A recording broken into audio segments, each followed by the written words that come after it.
ஈசாயின் அடிமரத்தின் துளிரே. ஹல்லேலூயா, ஸ்தோத்திரம். அவர் வந்தபோது பாடின பாடல சேர்ந்து பாடலாமா? கரங்களை தட்டி. அவர் யாராம்? அவர் ஈசாயின் அடிமரத்தின் துளிரே, யூதாவின் செழித்தெழும்பிய கிளையே, தாவீதின் வம்சமே, தாகம் தீர்க்க ஊட்டே. நல்ல கைதடி பின்னாடி பாடலாமா? ஈசாயின் அடிமரத்தின் துளிரே, யூதாவின் செழித்தெழும்பிய கிளையே, ஈசாயின் அடிமரத்தின் துளிரே, யூதாவின் செழித்தெழும்பிய கிளையே, தாவீதின் வம்சமே, தாவீதின் ஊற்றே, இல்லை போக்கும் வெளிச்சமே, பரமபிதாவே பிரியமே, தாவீதின் வம்சமே, தாவீதின் ஊற்றே, இருளை போக்கும் வெளிச்சமே, பரமபிதாவே பிரியமே. பிறந்தாரே பிறந்தாரே ரட்சகர் பிறந்தாரே, நமக்காக நமக்காக குமாரனை கொடுத்தாரே. பிறந்தாரே பிறந்தாரே ரட்சகர் பிறந்தாரே, நமக்காக நமக்காக குமாரனை கொடுத்தாரே. பாவங்களை போக்கிடவே, பாவிகளை ரட்சிக்கவே அற்புத இயேசு பிறந்தாரே. ஆமென். பாவங்களை போக்கிடவே, பாவிகளை ரட்சிக்கவே இயேசு பிறந்தாரே. பிறந்தாரே பிறந்தாரே ரட்சகர் பிறந்தாரே, நமக்காக நமக்காக குமாரனை கொடுத்தாரே. பிறந்தாரே பிறந்தாரே ரட்சகர் பிறந்தாரே, நமக்காக நமக்காக குமாரனை கொடுத்தாரே. மேரி மேரி மேரி கிறிஸ்மஸ், மேரி மேரி மேரி மேரி மேரி கிறிஸ்மஸ், மேரி மேரி மேரி கிறிஸ்மஸ், மேரி மேரி மேரி மேரி மேரி மேரி மேரி கிறிஸ்மஸ், மேரி மேரி மேரி கிறிஸ்மஸ். நற்செய்தி சொல்ல செல்வோமே செல்வோமே, எல்லா ஜனத்திற்குமே சந்தோஷம் பொங்க கிறிஸ்துவின் அன்பை மகிழ்ந்திடுவோம் புகழ்ந்திடுவோமே. நற்செய்தி சொல்ல செல்வோமே செல்வோமே, எல்லா ஜனத்திற்குமே சந்தோஷம் பொங்க கிறிஸ்துவின் அன்பை மகிழ்வோமே புகழ்ந்திடுவோமே. பிறந்தாரே பிறந்தாரே ரட்சகர் பிறந்தாரே, நமக்காக பாருங்க. ஓ ஓ குமாரனை கொடுத்தாரே. பிறந்தார் பிறந்தாரே ரட்சகர் பிறந்தாரே, நமக்காக நமக்காக குமாரனை கொடுத்தாரே. சேர்ந்து பாடுவோமா? ஆமென். சாத்தானின் சூழ்ச்சிகளை வெல்வோமே வெல்வோமே, கிறிஸ்துவின் நாமத்தினார். இம்மானுவேலர் நம்மோடு இருப்பவரை பாடிடுவோம் போற்றிடுவோமே. சாத்தானின் சூழ்ச்சிகளை வெல்வோமே வெல்வோமே, கிறிஸ்துவின் நாமத்தினார். இம்மானுவேலர் நம்மோடு இருப்பவரை பாடிடுவோம் போற்றிடுவோமே. பிறந்தாரே ஓ ரட்சகர் பிறந்தாரே, நமக்காக நமக்காக குமாரனை கொடுத்தாரே. பிறந்தாரே பிறந்தாரே ரட்சகர் பிறந்தாரே, நமக்காக சொல்லுங்க நமக்காக. ஓ குமாரனை கொடுத்தாரே. பாவங்களை போக்கிடவே, பாவிகளை ரட்சிக்கவே அற்புத இயேசு பிறந்தாரே. பாவங்களை போக்கிடவே, பாவிகளை ரட்சிக்கவே அற்புத இயேசு பிறந்தாரே. மேரி மேரி மேரி மேரி மேரி கிறிஸ்மஸ், மேரி மேரி மேரி கிறிஸ்மஸ். எவ்ரிவன் மேரி மேரி மேரி மேரி மேரி கிறிஸ்மஸ், மேரி மேரி மேரி கிறிஸ்மஸ். ஈசாயின் அடிமரத்தில் அல்லமா ஈசாயின் அடிமரத்தின் துளிரே, யூதாவின் செழித்தெழும்பிய கிளையே. Come on everyone. யூதாவின் ஆமென். ஓ யூதாவின் செழித்தெழும்பிய கிளையே, தாவீது வம்சமே, தனக்கு ஊற்றே, போக்கும் வெளிச்சமே, பரமபிதாவே, பிரியமே, பிறந்தாரே பிறந்தாரே, ரட்சகர் பிறந்தாரே நமக்காக. சொல்லுங்கய்யா. ஓ குமாரனை கொடுத்தாரே கம்பீரமாய் நமக்காக, ரட்சகர் பிறந்தாரே நமக்காக, கொடுத்தாரே. ஊரினிலே மாட்டு தொழுவத்திலே அற்புத பிறந்தாரே, மேய்ப்பர்கள் வணங்கிடவே, சாஸ்திரிகள் தொழுகிறவே, கிறிஸ்து இயேசு பிறந்தாரே. பெத்லகேம் ஊரினிலே மாட்டு தொழுவத்திலே அற்புத பிறந்தாரே, மேய்ப்பர்கள் வணங்கிடவே, சாஸ்திரிகள் தொழுகிறவே, கிறிஸ்து இயேசு பிறந்தாரே பிறந்தாரே பிறந்தாரே பிறந்தாரே, ரட்சகர் பிறந்தாரே நமக்காக, கொடுத்தாரே நமக்காரே பிறந்தாரே, ரட்சகர் பிறந்தாரே நமக்காக. அல்லமா குமாரனை கொடுத்தாரே, மரியாளின் மைந்தனை புகழ்ந்திடுவோம் போற்றிடுவோம், கிறிஸ்துவின் சபையோரே. ஏழ்மையின் ரூபத்திலே, தாழ்மையின் வடிவினிலே பிறந்தாரே பிறந்தாரே, மரியாளின் மைந்தனை, மரியாளின் மைந்தனை புகழ்ந்திடுவோம் போற்றிடுவோம், கிறிஸ்துவின் சபையோரே. தாழ்மையின் ரூபத்திலே, ஏழ்மையின் வடிவத்திலே பிறந்தாரே பிறந்தாரே பிறந்தாரே. சத்தமா. ரட்சகர் பிறந்தாரே நமக்காக நமக்காக, குமாரனை கொடுத்தாரே, பரவமாக பிறந்தார் பிறந்தாரே, ரட்சகர் பிறந்தாரே நமக்காக நமக்காக. சொல்லமா. ஒரு குமாரனை கொடுத்தாரே, பாவங்களை போக்கிடவே, பாவிகளை ரட்சிக்கவே, அற்புத இயேசு பிறந்தாரே. சொல்லுவோமா. பாவங்களை போக்கிடவே, பாவிகளை ரட்சிக்கவே, அற்புத. One more time. ஓ பாவங்களை போக்கிடவே, பாவிகளை ரட்சிக்கவே, அற்புத இயேசு பிறந்தாரே. ஓ Merry Merry Merry Merry Merry Christmas, Merry Merry Merry Christmas, Merry Merry Merry Merry Merry Christmas, Merry Merry Merry Christmas.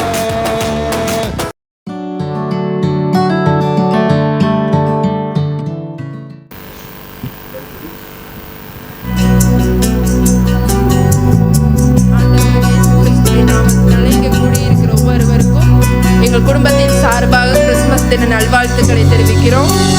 May the Lord bless you all your family. நசரேயன் பிறந்தார், நல்ல காலம் பிறந்தது.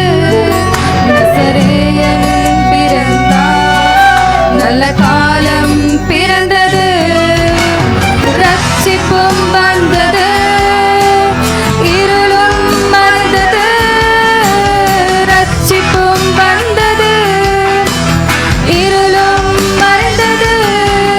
நசரேயன் பிறந்தார், நல்ல காலம் பிறந்தது.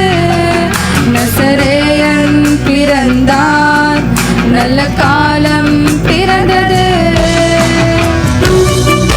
தேவ மைந்தனவர், தேவ மகிமை திறந்து நமக்காக இந்த பூலோகத்தில் நமக்காக பிறந்த தேவனவர்.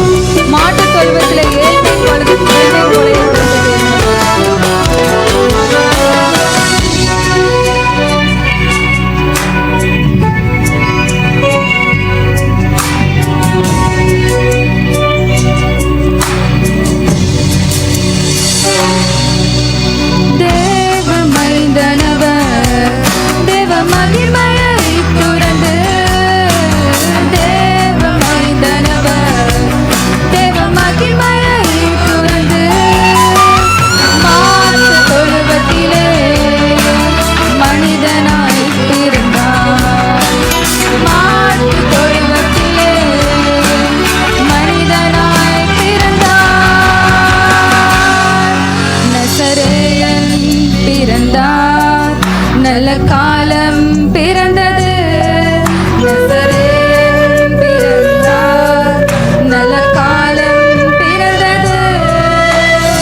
நம் பாவத்தை மீட்பதற்காக தான் வந்தார்.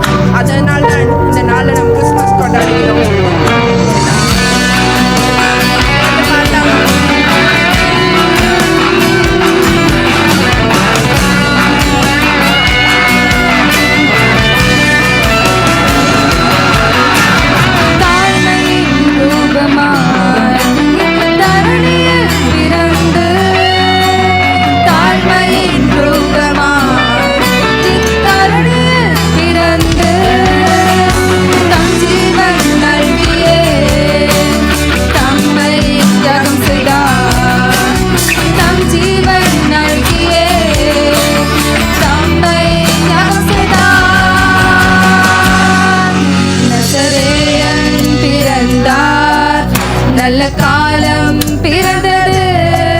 நசரேயன் பிறந்தார், நல்ல காலம் பிறந்தது.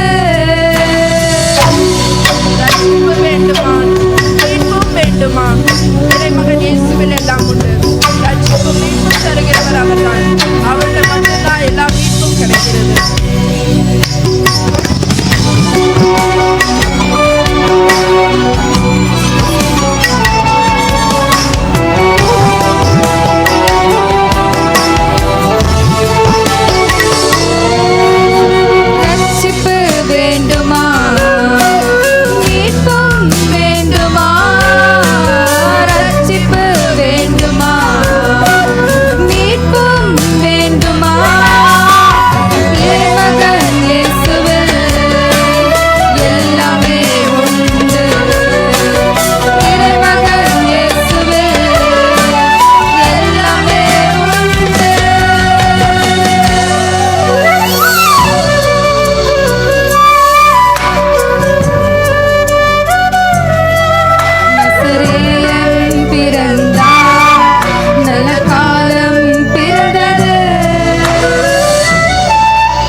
We wish you a Merry Christmas.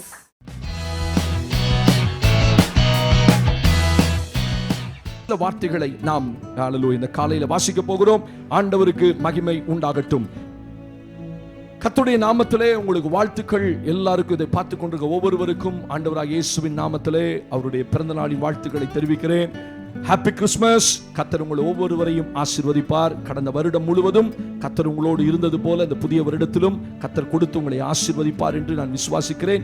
இப்பொழுது நாம் கர்த்தருடைய வார்த்தைக்குள்ளே நாம் கடந்து போகலாம். லூக்கா எழுதின சுவிசேஷத்தின் புஸ்தகம் 1ஆம் அதிகாரம். வெளியில உட்கார்ந்திருக்கவங்க பைபிளை வாசிங்க, பேசிக்கிட்டே இருக்க கூடாது. சரி, நான் பார்க்கலனாலும் கர்த்தர் உங்களை பார்க்கிறார். என் கண்களுக்கு நீங்க மறைவா இருக்கலாம், ஆனா ஆண்டவருடைய கண்ணுக்கு நீங்க மறைவா இல்ல. தேவனுக்கு மகிமை உண்டாகுது. வாசிக்கலாமா? லூக்கா எழுதின சுவிசேஷத்தின் புஸ்தகம் 1ஆம் அதிகாரம் 26 முதல் 28 வசனங்களை நாம் வாசிக்க கேட்க போகிறோம். எல்லாரும் எடுத்துக்கொள்ளுங்க, நாம் எல்லாரும் சேர்ந்தே வாசிக்கிறோம் அந்த பகுதியை. லூக்கா எழுதின சுவிசேஷத்தை எடுத்துக்கொள்ளுங்கள். 1ஆம் அதிகாரத்திலே 26 முதல் 28 வசனங்களை வாசிக்கிறோமா சேர்ந்து?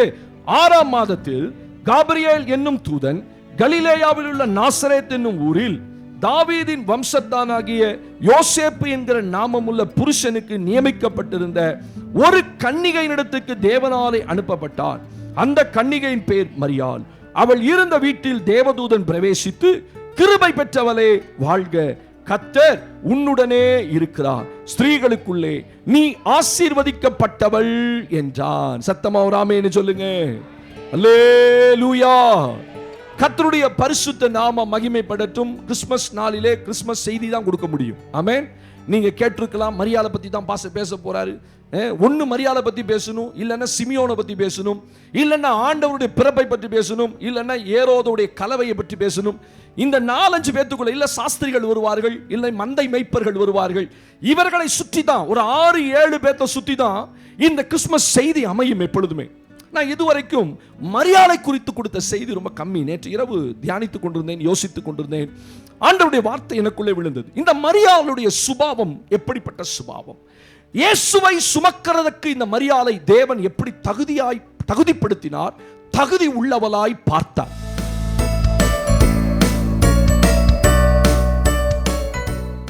ஆண்டவர் சும்மா ஒரு மனிதனை ஆசீர்வதிக்க முடியாது, தேடி வர முடியாது, அவனிடத்தில் ஒரு காரியத்தை ஆண்டவர் சொல்ல முடியாது. அவன் அதுக்கு தகுதியா இருக்கணும்.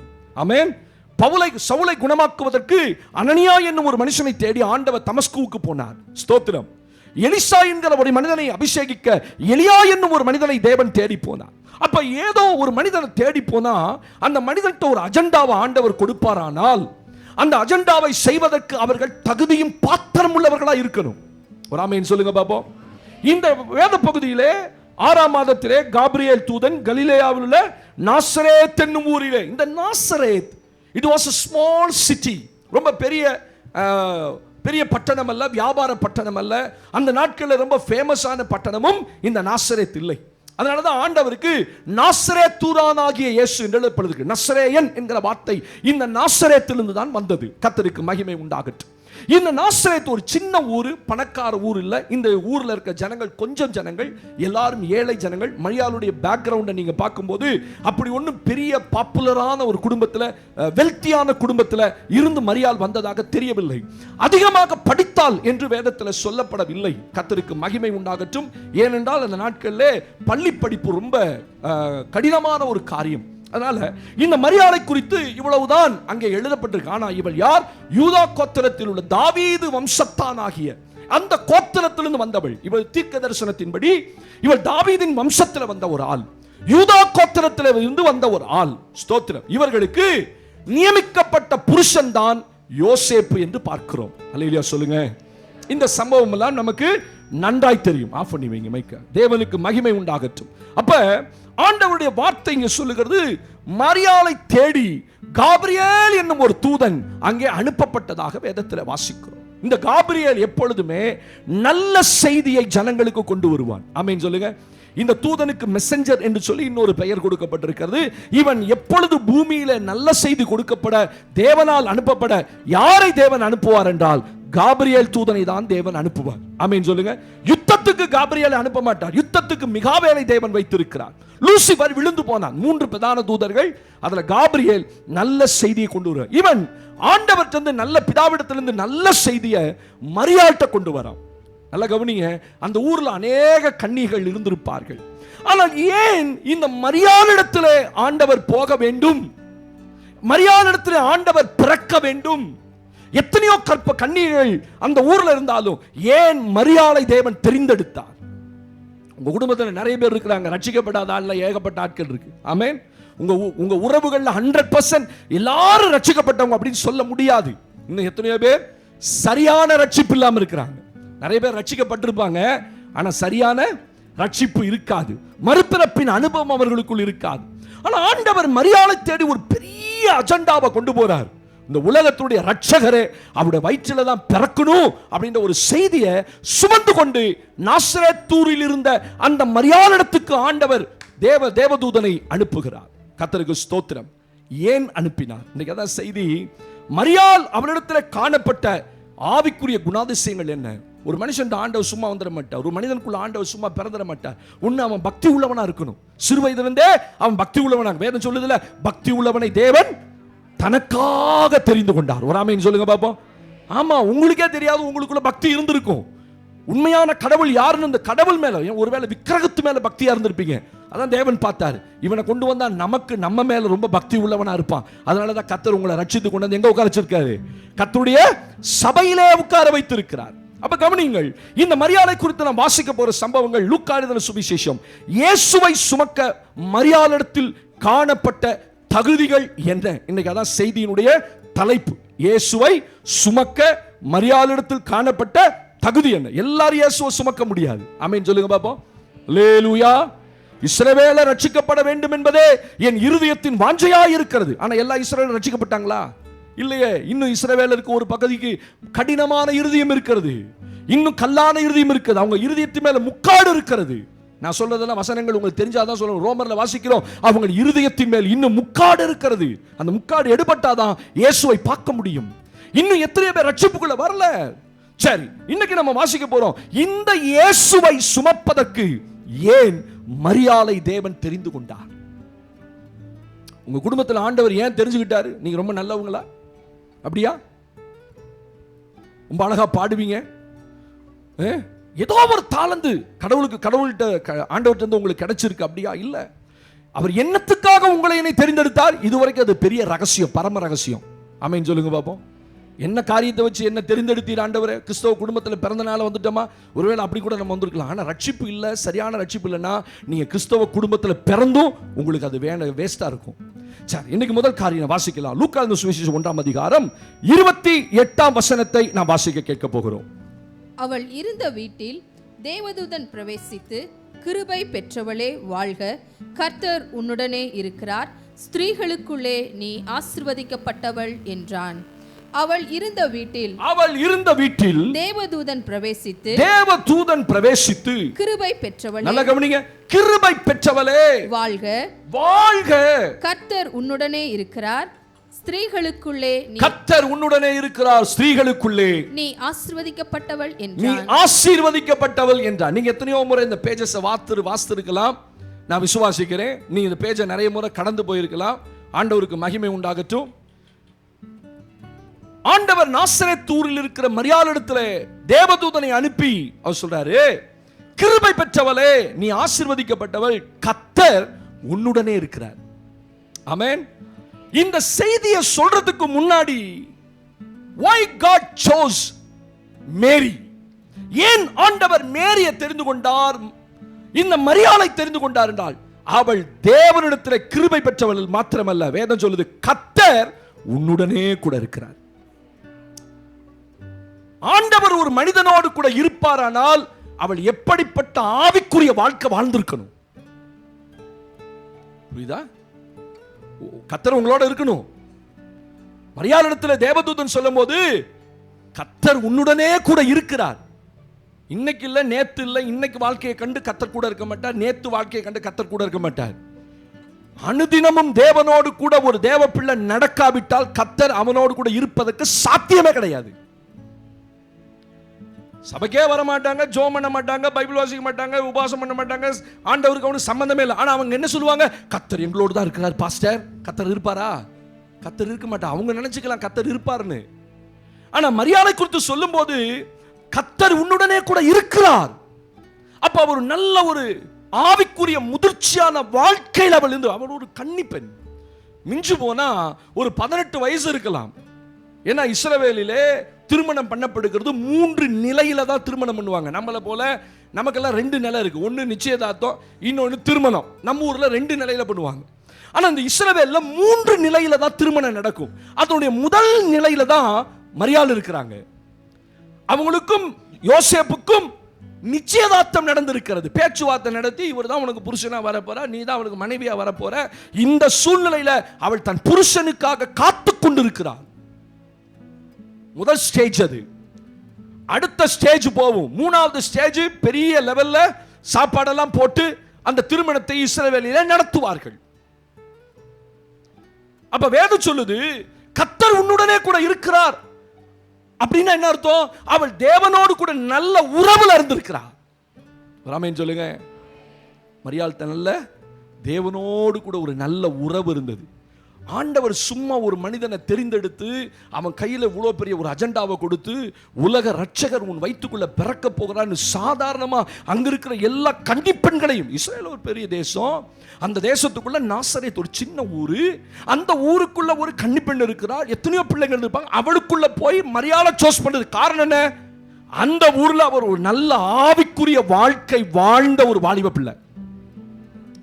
நான் சொல்றது வேதத்தின்படி சொல்றேன். கர்த்தர் உன்னோட கூட இருக்கிறன்னு எல்லாரோட இருந்துருவாரா? அவர் பாவிகளோடு இருந்துருவாரா? பாவம் செய்யற ஒரு மனிதனோடு இருந்துருவாரா? அந்தரங்க ஜீவியத்தில் தேவனோடு கூட உறவுல இல்லாத ஒரு மனிதனோடு கர்த்தர் இருப்பாரா? இருக்க மாட்டாரு. பைபிள் சொல்லுது கிதியோனை கர்த்தர் அழைக்கும் போது அவன் போராடித்துக் கொண்டு இருக்கிறான். ஸ்தோத்திரம். அப்ப தேவதூதன் தோண்டி சொல்றான், கர்த்தர் உன்னோட கூட இருக்கிறார். ஏன் தெரியுமா? இந்த கர்த்தர் உன்னோடு கூட இருக்கிற ரகசியம் தெரிஞ்சுக்கங்க. அவனுக்கு தேவன் மேல ஒரு தாகம் இருந்துகிட்டே இருந்துச்சு. யாருக்கு? கிதியோனுக்கு. அவன் ஆலையில பக்கத்துல போராடிச்சுக்கிட்டு இருக்கான், கோதுமையை களத்துல அடிச்சு உருவி அடிச்சுக்கிட்டு இருக்கிறான். அப்ப அவனுக்குள்ள ஒரு ஏக்கம், கர்த்தர் எங்களோடு இருந்தால் இவைகளெல்லாம் எங்களுக்கு நடப்பானேன். அவன் தேவன் மேல ஒரு தாகத்தோடு தான் அந்த போராடிச்சுக்கிட்டே இருக்கிறான். அதனாலதான் கர்த்தர் அவனை தேடி வந்தார். யாருக்குள்ளெல்லாம் தேவனை குறித்த தாகம் இருக்கிறதோ, யாருக்குள்ளெல்லாம் தேவனை குறித்த நோக்கம் இருக்கிறதோ, யாருக்கெல்லாம் தேவனை குறித்த ஏக்கம் இருக்கிறதோ, அவங்க கிட்ட தான் கர்த்தர் தன்னுடைய தூதனை அனுப்புவாரே தவிர எல்லாத்தோடையும் அனுப்ப மாட்டாருப்பா. நீ ஆசைப்படலாம், கர்த்தர் என்னோடு இருக்கணும், அதற்கேற்ற ஒரு வாழ்க்கையை தேவன் எதிர்பார்க்கிறார். இந்த காலையில் தேவன் கொடுக்கிற ஒரு செய்தி உங்களுக்கு அதுதான். கர்த்தர் உன்னுடனே கூட இருக்கிறார். சும்மா இல்ல மரியாளோடு. அவர் வாலிப பிள்ளை இல்லையா? கொஞ்சம் வயசானா கூட சொல்லலாம், ஹலோ இங்க கவனிங்க, கொஞ்சம் வயசானா கூட சொல்லலாம், இனி என்னப்பா நமக்கு இருக்குது. ஒரு சபையில ஒரு பிரசங்கியார் வந்து, பாவமே செய்யாத ஒரு ஆள் இந்த சபையில இருக்கீங்களா அப்படின்னு கேட்டாராம். இவ்வளவு பெரிய சபையில நான் கேட்கிறேன், பாவமே செய்யாத ஒரு ஆள் இருக்காங்களா? ரொம்ப நேரம் கழிச்சு ஒரு பாட்டியம்மா எந்திரிச்சு தான், அதுவே குச்சை பிடிச்சி நிக்குது. தோத்திரம், நான் பாவமே செய்யுங்க. பிரச்சனையா சொன்னார், உட்காருமா, இந்த வயசுல என்னம்மா பாவம் செய்ய போறேன்? தோத்திரம் இல்ல, 80 வயசுல போய் என்னத்தை பாவம் செய்ய முடியும்? அப்படி வேணா நம்ம சொல்லலாம். இவளுக்கு ஒரு 18 வயது, மிஞ்சி போன ஒரு 20 வயதுக்குள்ள இருக்கிற ஒரு வாலிப பிள்ளை. அன்னைக்கு இருக்கிறத காட்டிலும் இன்னைக்கு இருக்கிறது தான் ரொம்ப கஷ்டம். ஏன்னா செல்போன் வந்துருச்சு, டிவி வந்துருச்சு, இந்த ஒன்று போதுங்க, செல்போனே போதும். ஸ்தோத்திரம். நம்ம வாலிப பிள்ளைகள் சீரழிகிறதுக்கு இந்த ஒரு செல்போன் போதும். அவங்க யார் வேணா இருக்கலாம், கிறிஸ்தவ குடும்பத்தில் பிறந்தவங்களா இருக்கலாம், ஊழியக்கார பிள்ளையா இருக்கலாம், கண்காணிக்கலைன்னா ரொம்ப கஷ்டம். இன்னைக்கு இருக்கிற உலகம் அப்படிப்பட்ட உலகமா இருக்குது. எந்த பிள்ளையும் நம்பக்கூடிய சூழ்நிலை இல்லை. ஆமென் சொல்ல மாட்டேங்கிறீங்க? அல்லேலூயா. அன்றைக்கு இன்னைக்கு இருந்த உலகத்தில் வாழ்வது ரொம்ப கடினம். அன்றைக்கு கொஞ்சம் ஈஸியா இருந்திருக்கும், நான் இல்லைன்னு சொல்லல. ஏன்னா செல்போன் இல்லை, டிவி இல்லை. நான் வாழ்ந்த காலத்துல எனக்கு ஒரு 12-13 வயசு இருக்கும் போது தான் டிவியே முதல் முறையா பார்த்தேன். அன்னைக்கு நம்ம பரிசுத்தமா வாழ்ந்தோம், நிறைய பரிசுத்தவான்கள் இருந்தார்கள். இன்னைக்கு பரிசுத்தத்தை கெடுக்கிறதுக்கு ஏகப்பட்ட காரியம் நம்ம செல்போனுக்குள்ள வந்துருச்சு. நமக்கு ஒரு இச்சை அடக்கம் இல்லை, தன்னடக்கம் இல்லைன்னா அவன் எவ்வளோ பெரிய பரிசுத்தவானா தான் கீழே விழுந்துருவான். ஏன்னா இன்னைக்கு செல்போன் இல்லாத ஆட்களே இல்லை. ஆமென். 100 கோடி ஜனங்கள் இருக்கு, 150 கோடி ஜனங்கள் இருக்கிற இந்தியாவில் 300 கோடி செல்போன் இருக்குதான். இருக்கிற ஜனத்தொகை எவ்வளவு? 150 கோடி அப்படின்னு வச்சுக்கோங்க. ஆனா இந்தியாவில் செல்போன் எவ்வளவு இருக்கு கனெக்ஷன்? 350 கோடிக்கு மேல செல்போன் கனெக்ஷன் இருக்கான். அப்ப என்ன அர்த்தம்? ஒரு ஆளு 2 சிம் கார்டு வச்சிருக்குன்னு அர்த்தம். அப்படிதானே? 150 கோடி இன்ட்டு 2ன்னு போட்டீங்கன்னா 300 கோடி செல்போன் கனெக்ஷன் இருக்குன்னா என்ன அர்த்தம்? உங்க செல்போன்ல பாருங்க, அட்லீஸ்ட் 2 கனெக்ஷனாவது வச்சிருப்போம். இல்லையா வாங்கி உடைச்சாவது வீட்டில் வச்சிருப்போம், இல்லைன்னா பழசத்துக்கு உள்ள போட்டு வச்சிருப்போம். ஆனா அது உங்க பேர்ல தான் இயங்கிட்டு இருக்கும். அப்ப இன்னைக்கு இருக்கிற சூழ்நிலை காட்டிலும் அன்னைக்கு ஒரு ஓரளவு நல்ல பரிசுத்தமா வாழக்கூடிய சூழ்நிலை. ஆனாலும் அந்த இடத்துல வாழ்ந்த அத்தனை பிள்ளைகளுக்குள்ளும் இவள் ஒரு நல்ல ஆவிக்குரிய வாழ்க்கை வாழ்ந்தா. அதனாலதான் கர்த்தர் உன்னோடு கூட இருக்கிறார். தேவதூதன் அந்த பாயிண்ட் ஒன் பண்றான் பாருங்க. சும்மா இயேசு வயித்துல வந்து பிறந்துட முடியாது, சும்மா என் உள்ளத்துல இயேசு வந்துட முடியாது, சும்மா என் வாழ்க்கையில நான் கிறிஸ்மஸ் சொல்லிக்கலாம், ஹாப்பி கிறிஸ்மஸ் பாடலாம். இப்ப திரும்பி போகும்போது உலக பிரகாரமா எல்லாருக்கும் ஹாப்பி ஹாப்பி ஹாப்பின்னு சொல்லலாம். ஆனா உள்ளத்துல ஹாப்பி இருக்கா? உள்ளத்துல எப்ப ஹாப்பி வரும்னா அவர் எனக்குள்ள வந்தாதான் அந்த ஹாப்பி. நான் பாடும்போது அநேகருடைய முகத்தை பார்க்கிறேன், பாடுறோம், ஆனா அந்த உள்ளத்திற்கு ரியல் சந்தோஷத்தோட நான் பாடினேனா, என் வாழ்க்கை இன்றைக்கு நான் கிறிஸ்தவ வாழ்க்கையில வாழ்றேன், மற்றவர்கள் எல்லாத்த காட்டிலும் நான் சந்தோஷமா இருக்கேனா அப்படின்னு பார்த்தா தெரியல, எனக்கு சொல்ல முடியாது. அது உங்களை பொறுத்து. நீங்க கர்த்தரோடு இருந்தால் கர்த்தர் உங்களோடு இருப்பார். கர்த்தர் உங்களோடு இருந்தால் இந்த உலகம் தராத ஒரு பெரிய சமாதானத்தையும் சந்தோஷத்தையும் ஆண்டவர் உங்களுக்குள்ள வைத்திருப்பார். அதுதான் உண்மையான கிறிஸ்மஸ். ஆமென். மரியாளுடைய ஆவிக்குரிய வாழ்க்கை நல்ல ஒரு உயர்ந்த தரத்தில் இருந்துச்சு. அவள் தேவனோடு வாழ்ந்தாள். சும்மா ஒரு 10 நிமிஷம் ஜெபம் பண்றனோட கர்த்தர் இருப்பாரா பாஸ்டர்? அவ அப்படி வாழல நான் நினைக்கிறேன். யோசித்து பாருங்க, கர்த்தர் உன்னோட கூட இருக்கிறார்னா சும்மா இல்ல, அவள் அப்படி வாழ்ந்திருக்கிறா. தேவனை பிரியப்படுத்தி வாழ்ந்திருக்கிறா, தேவனை கோபப்படுத்தாம வாழ்ந்திருக்கிறா, தேவனுக்கு எது பிரியம் தெரிந்து வாழ்ந்திருக்கிறா. வாலிபத்தில் எப்படி வாழணும், வாலிபத்துக்கு பிறகு வருகிற அந்த வயசுல எப்படி வாழணும். பாவம் இன்னைக்கு எப்படி வேணாலும் வருங்க. 30 வயசுல வரும், 50 வயசுல வரும், 60 வயசுல வரும், 80 வரும். நீங்க நினைக்கிறீங்க? ஸ்தோத்திரம். 90 வயசுல கூட வரும். பாவத்தில் விழுவதற்கு மனிதனுக்கு எத்தனையோ வழிகள் இன்னைக்கு வந்துருச்சு. இன்னைக்கு வயசு ஒரு காரணமே இல்லை. பிசாசு தலை விரிச்சு ஆடுறான். ஸ்தோத்திரம். மனுஷனை எப்படியாவது கர்த்தரை விட்டு பிரிச்சிடணும். பாவம் ஒண்ணுதான் உங்களை என்னை ஆண்டவர் விட்டு பிரிக்கிற ஒரே சம்பவம். இதுக்கு நம்ம தப்பிட்டோம் அப்படின்னா இன்ன வரைக்கும் கர்த்தர் நம்மளை பாதுகாத்து வரார். ஆமென் சொல்லுங்க. ஹலோ, இருக்கீங்களா? ஆமென். அந்த வாலிபத்தில் தன் பரிசுத்தத்தை காத்து தேவனோடு கூட உறவாடி நல்ல ஒரு ஜெப நிலைமையில இருந்து தேவனோடு கூட நல்ல ஒரு ஐக்கியத்தில் இருந்த மரியாளை தேடிதான் தேவதூதனை கர்த்தர் அனுப்பினார். ஏன் மற்றவர்களை பார்க்க அனுப்பல? அந்த ஊர்ல எத்தனையோ பிள்ளைகள் இருந்திருப்பாங்க, ஆனா அந்த ஆவிக்குரிய நிலைமை இருந்திருக்காது. ஆமென். உங்க கிராமத்தில் கர்த்தர் ஏன் உங்களை வச்சார்? நீங்களும் ஆண்டவரை தேடாத ஒரு ஆளா, ஆண்டவரோடு உறவாடாத ஒரு ஆளா இருந்தா ஸ்தோத்திரம். ஒரு ஸ்டார் ஏத்த கூட பயப்படுறோம். எவனா ஏதாவது சொல்லிடுவானா? என் வீட்டில் நான் ஏத்துறேன், உங்களை கர்த்தர் நட்சத்திரமாக தான் அந்த பகுதியில் வச்சிருக்கிறார். ஆமென். இன்னைக்கு நீ இறங்கி போங்க, இறங்கி போய் கொஞ்சம் ஸ்வீட்ஸ் வாங்கிட்டு போங்க. வாங்குறதே 1/4 கிலோ வாங்கிட்டு போய் நானே 4 முட்டையை 4 லட்டையும் தின்னுவிட்டா அது என்ன கிறிஸ்மஸ் சொல்லுங்க? போகும்போது ஒரு 1/2 கிலோ வாங்கிட்டு போங்க, பக்கத்து வீட்டுக்கு போங்க. அவங்க எனக்கு கொடுக்கல பாஸ்டர், தீபாவளிக்கு கொடுக்கலன்னா பரவாயில்ல, நீங்கள் கொடுங்களேன் இல்லை.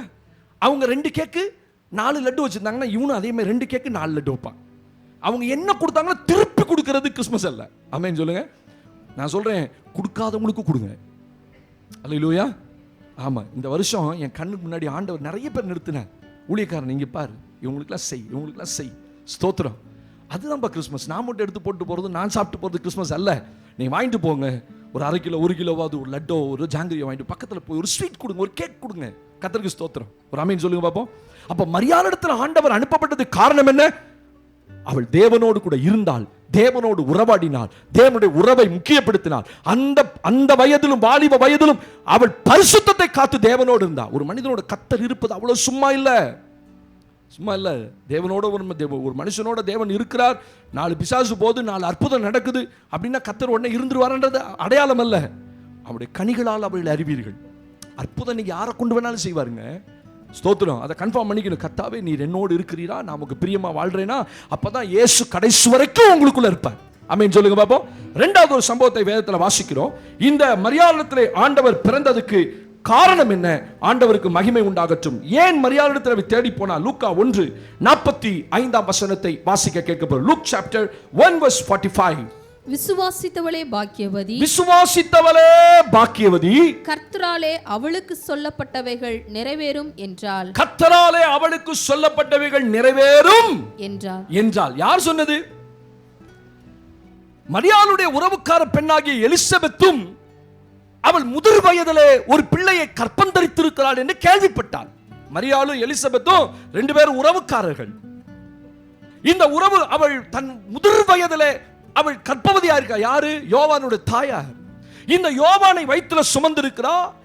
முதிர் வயதில் எப்படி அவள் கன்சீவ் ஆயிருக்கான்னு கேள்விப்பட்டு மரியாள் போய் அவளை பார்க்க போறா. ஒரு மலை தேசத்தில் அவங்க வீடு இருக்குது. அவங்க பார்க்க போயிட்டு வீட்டுக்குள்ள போனோன்னு எலிசபெத்தை வாழ்த்தினாள். மரியாள் வாழ்த்தினோன்னு வயிற்றுல இருக்க பிள்ளை துள்ளிற்று. ஸ்தோத்திரம். ஆமென். ஆனா அவ சொல்றா, விசுவாசித்தவளே, என் ஆண்டவருடைய தாயார் என்னிடத்தில் வந்தது எப்படிப்பட்டது? அவ கண் சொல்லிட்டா, என் ஆண்டவரே நீ சுமக்க போறப்பா. மரியாளுக்கும் அந்த எலிசபெத்துக்கும் இடைவெளி 6 மாசம். யோவான் 6 மாதம் பெரியவர், இயேசு 6 மாசம் சின்னவர். ஆனால் அவர் என்ன சொன்னார்? என்னிலும் பெரியவர் ஒருவர் எனக்கு வருகிறார், எனக்கு பின்னாடி வரார். ஆமென் சொல்லுங்க பாப்போம். அப்ப ஆண்டவருடைய தாயார் என்னிடத்தில் வந்தது. அப்ப மரியாள் கன்சீவ் கூட ஆகல. ஆனா அப்ப சொல்ற, ஆண்டவரையே நீ சுமக்க போற. விசுவாசித்தவளே பாக்கியவதி. வாசிமா. அவளால் அவளுக்கு சொல்லப்பட்டவைகள் நிறைவேறும் என்றால், உன்னை குறித்து சொல்லப்பட்ட தீர்க்க தரிசனம் வாழ்க்கையில நிறைவேற போதுப்பா. பரிசுத்தாவினால் ஏவப்பட்டு எலிசபெத்து மரியாள்கிட்ட சொல்றா. மரியாளை பற்றி சொல்ற, விசுவாசித்தவளே பாக்கியவதி. நல்ல கவனிங்க. ஆவிக்குரிய வாழ்க்கையில இயேசு ஒரு மனிதனோடு கூட அவள் வயித்துல வந்து பிறக்கணும்னா கடினமான ஒன்றை மரியாள் விசுவாசித்தா. விசுவாசன்றது பல நிலைகள்ல இருக்கு. ஆரம்ப ஸ்டேஜ் இருக்குது, மிடில் ஸ்டேஜ் இருக்குது, ரொம்ப உச்சபட்ச ஸ்டேஜுக்கு. அது ஒரு விசுவாசம் என்பது ஒரு கிஃப்ட். எல்லாருக்கும் விசுவாசம் இருக்கு. ஆனா எல்லாருக்குள்ளேயும் விசுவாசமாகிய வரம் இருக்கிறதா அப்படின்னா எல்லாருக்குள்ளேயும் விசுவாசமாகி வரம் இருக்காது. இப்ப நீங்களாம் யாரு? விசுவாசி. ஆண்டவர் விசுவாசிக்கிறோமா இல்லையா? ஆனா இயற்கைக்கு அப்பாற்பட்ட சில காரியங்களை விசுவாசிப்பதற்கு அந்த விசுவாசத்தின் வரம் வேணும். அது ஆவியானவர் தான் அந்த வரத்தை கொடுப்பார். அல்லேலூயா. இல்லாதவளை இருக்கிறது போல நம்பணும், காணாதவளை காண்கிறது போல நினைக்கணும். அதான் விசுவாசம். பைபிள் சொல்லுது இல்ல, நம்பப்படுவதையும் காணப்படாதவளின் நிச்சயமா இருக்கு. விசுவாசம் சாதாரணதல்ல. அந்த இருந்த இளம் பெண்களுக்குள்ள இந்த கன்னிமரியாட்டில் ஆண்டவர் தன் தூதனை அனுப்பி சொல்றாரு, நீ கர்ப்பவதியாக போகிறாய். அவ எப்படி யோசிச்சிருப்பா பாருங்க. நல்ல கவனிங்க. அந்த நாட்களில் கர்ப்பவதி ஆனா, ஆண் இல்லாம புருஷன் இல்லாம ஒரு ஸ்திரீ கர்ப்பவதி ஆனா என்ன தண்டனை கிடைக்கும்? இயேசு உட்கார்ந்து இருக்கிறார். ஒரு ஸ்திரீயை கையும் களவுமா பிடிச்சு கூட்டு வராங்க. இயேசு கேட்கிறார், என்னப்பா? அவன் சொல்றான், இவள் விபச்சாரம் செய்யும் போது கையும் களவுமாய் பிடிக்கப்பட்டாள். நியாய பிரமாணத்தின்படி இவளை கல்லறிந்து கொள்ளணும், இவளை கல்லறியணும். அப்ப கணவன் இல்லாம கர்ப்பவதி ஆனால் அவள் பழிய சுமக்கணும், நிந்தைய சுமக்கணும். நிறைய பேத்துக்கு அவள் போய் எக்ஸ்பிளைன் பண்ணணும், எப்படி இது ஆச்சுன்னு சொல்லணும். எப்படி ஆச்சு? மரியாள் எப்படி கர்ப்பவதியானா? தேவதூதன் சொல்றான், உன்னதமானவருடைய பலம் உண்மையில வரும், பரிசுத்த ஆவி உண்மையில் நிழலிடுவார், அப்பொழுது நீ கர்ப்பவதி. இது யாராலும் நம்ப முடியுமா? அன்னைக்கு இருந்த யூதர்களுக்கு விளங்க வைக்கிறது ரொம்ப கஷ்டம். இங்க கவனிங்க, சனகரிப் சங்கம் இருந்தது, யூதர்களில் வேதபாரகர்கள் இருந்தார்கள். ஸ்தோத்திரம். அங்க நிறைய ஆசாரிகள் இருந்தார்கள். அவங்க கிட்ட போய் சொல்லணும், நீ எப்படி கர்ப்பவதியான?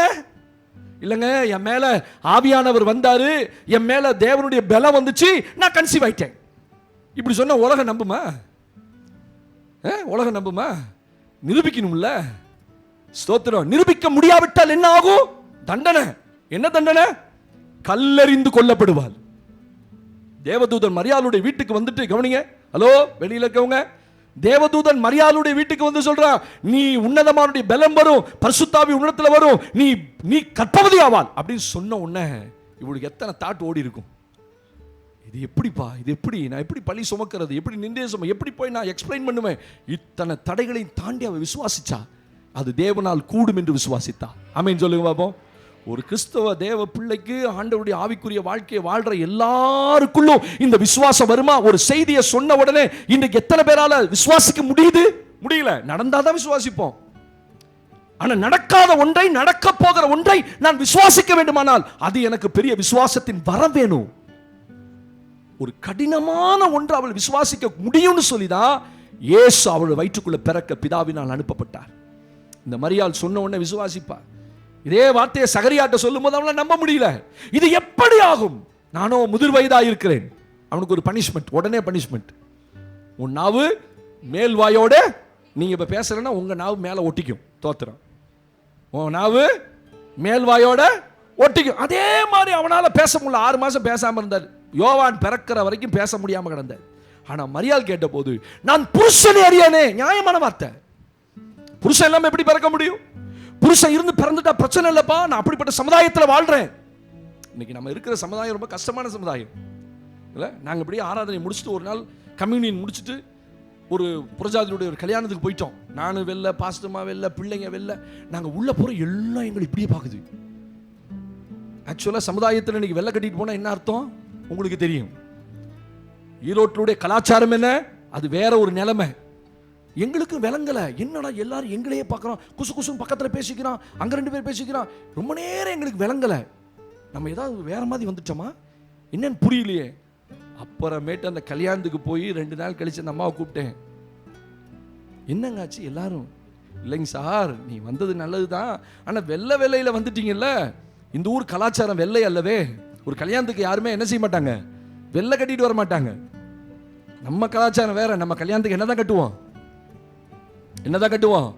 நாங்க வெள்ளை கட்டுவோம்ப்பா. திருமணத்தை அந்த காலத்துல இருக்க பாஸ்டர்லாம் நீங்க விசுவாசியாவே இருந்திருக்க முடியாது. ஏதோ நான் இந்த காலத்துல உங்களுக்கு மாட்டிக்கிட்டேன், அதனால நீங்க விசுவாசியா இருக்கிறீங்க. அல்லேலூயா. அந்த காலத்து பெந்தகோஸ்தே பாஸ்டர்லாம் மாத்தினீங்க வச்சுக்கோங்க, உங்களை பெந்தகோஸ்தையா மாத்திருப்பாரு, உங்களை வறுத்தெடுத்திருப்பாரு. வெள்ளையும் வெள்ளையில தான் வரணும். ஸ்கார்ஃப் களையக்கூடாது. பாருங்க எத்தனை தலையில ஸ்கார்பே இல்லை. நான் ஒத்துக்கிட்டேன்.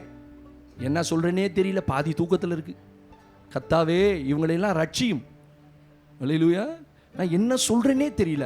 நான் சொல்றதுக்கு தலையாட்டிக்கிட்டே என்னைய பாக்குது. அப்ப நான் என்ன சொல்றேனே விளங்கல. சோத்திரம்.